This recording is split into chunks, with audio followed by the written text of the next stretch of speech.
Roland, good morning. Welcome to Kakaki Sports. Yeah, good morning, Brenda. Of course, this weekend was a terrible one for Nigerian clubs as regards CAF competition. But of course, if you look at Remo Stars playing at home, they were able to win 1-0. But when it matters most, which was the penalty shootout, of course, the goal they even scored was an own goal. And when it matters most, and they couldn't get something, they missed out in the penalty shootout. And of course, for the Ghanaian team, this is the first time they're even winning the Ghanaian Premier League. So you're coming all the way from Ghana. Medema, they are known as Medema. They were able to get run over our Remo Stars in Ogun State. If you can have the results, the next leg, you can have the results of the CAF, exactly. Yeah, Medema FC. Then, of course, and then looking at Eimba, who have actually scored 15 consecutive goals in CAF competitions. And won the Champions League twice. Yeah, twice, and playing at home.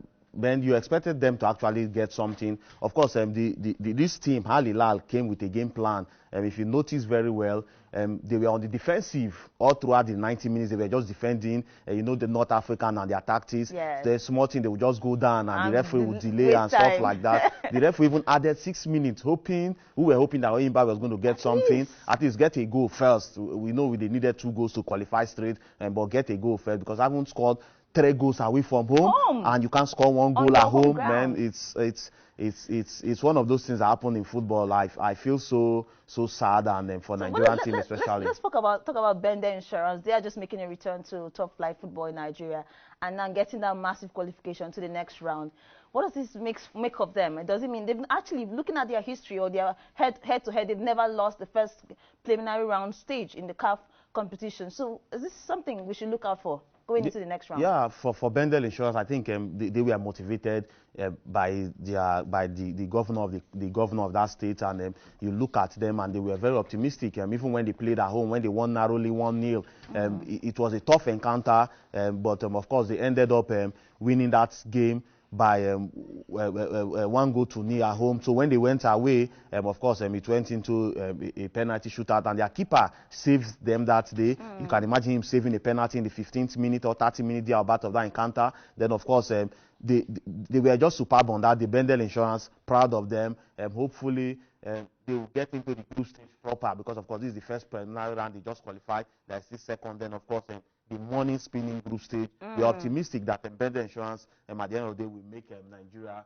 Well, yeah, sounding as though you have given up on the Eimba and Remo Stars. They've actually just dropped. They've dropped to the second tier, which is the CAF Confederation Cup.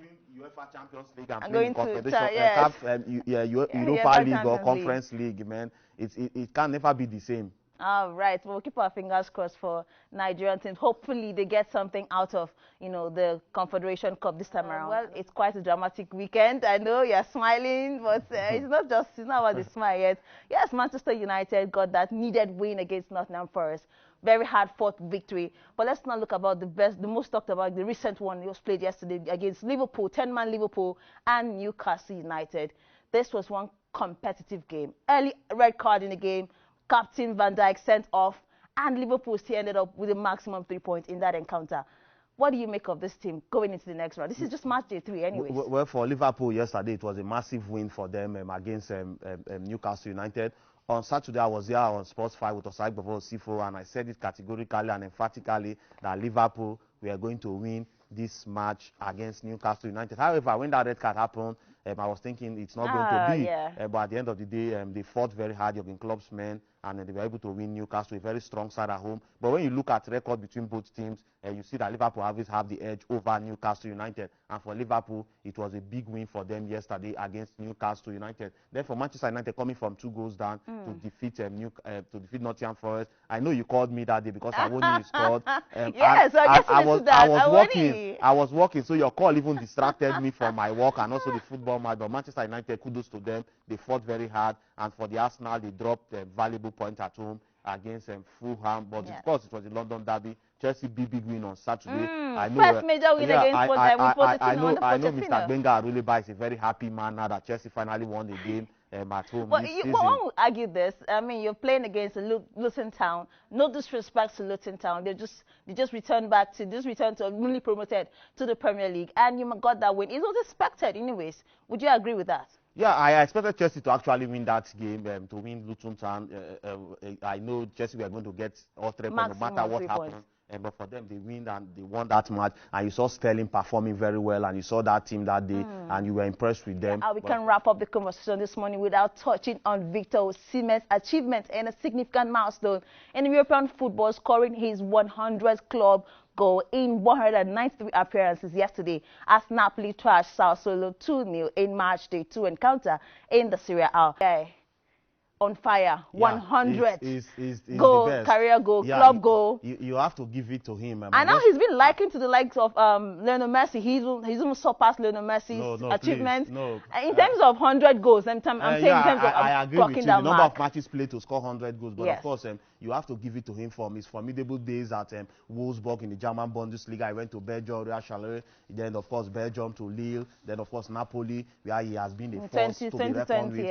I think you have to give it to him. However, he scored a penalty yesterday. He also had a chance to score the second penalty again, but of course, he gave it to his teammate to actually play that one. So he's currently leading the Serie A charts with 3 goals in 2 matches this season. I think for Victor Osimhen, we're all proud of him. We are just waiting for CAF to actually crown him as the African Footballer of the Year, because there's no doubt about that. He's one of the hottest strikers in European football and world football at the moment, and we are proud of Victor Osimhen. Well, let's tell you that Nigeria's Super Falcons have moved from 40th place to 32nd, according to FIFA ranking released over the weekend. Well, in the list released by the World Football Government, the 11-time African champions maintain its position as #1 female national team on the continent. Nigeria's Super Falcons, quite an impressive one. I expected this, but let me join around the world drum. I expected them to be top 20 in the world, or maybe top 10, looking at what they did. But do you think 32nd right now in the world, it's quite an achievement for them after the World Cup? Well, I think the way these things are being ranked, I think we should be more than where we currently are. Yeah. You're looking at, so you're telling me that all the women teams in the world, that we are number 32. 32. Of course, we did better than a lot of things in this World Cup, but you know how the criteria and what they use